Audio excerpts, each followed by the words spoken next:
Dans cette vidéo, on va parler de DNS, le système de nom de domaine. La fonction de DNS consiste à traduire les noms de domaine Internet en adresse IP. Par exemple, pour consulter la page de bienvenue Google, on doit connaître l'adresse IP de serveur web de Google. Dans le navigateur, quand on saisit l'adresse de Google, www.google.fr, il doit passer d'abord par un serveur DNS pour la traduire en l'adresse IP. Ensuite, avec cette adresse IP, le navigateur va aller consulter la page de bienvenue sur un serveur web de Google. www.google.fr est le format commun du nom de domaine de Google.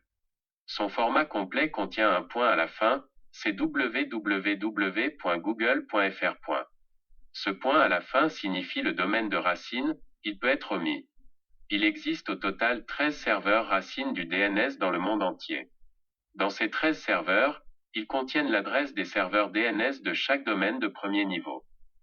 Le domaine de premier niveau est organisé et géré par l'organisation ICANN. Il existe environ 1760 domaines de premier niveau, on les distingue en 3 catégories.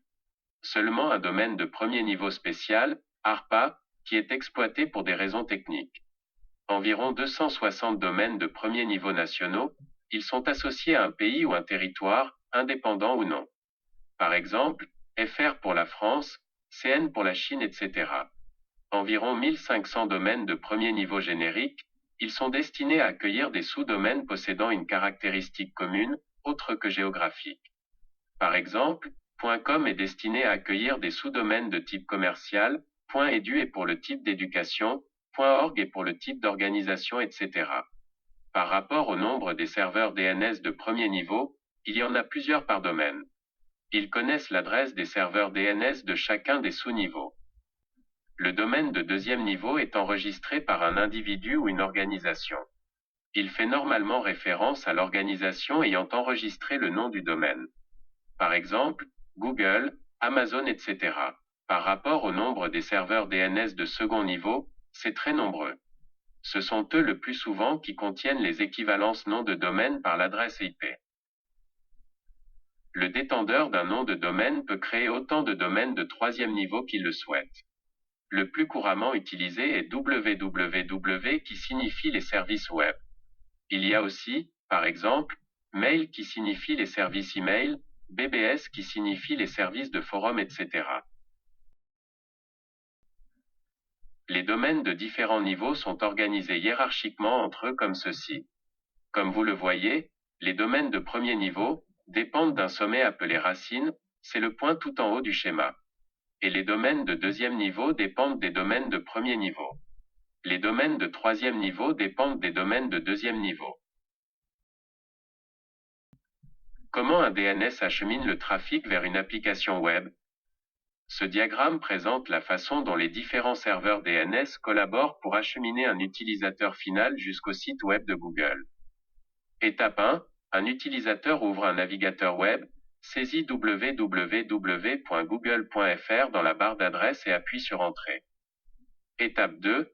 La demande est acheminée vers un serveur DNS de notre FAI, fournisseur d'accès à Internet, c'est un intermédiaire entre les internautes et les vrais serveurs DNS.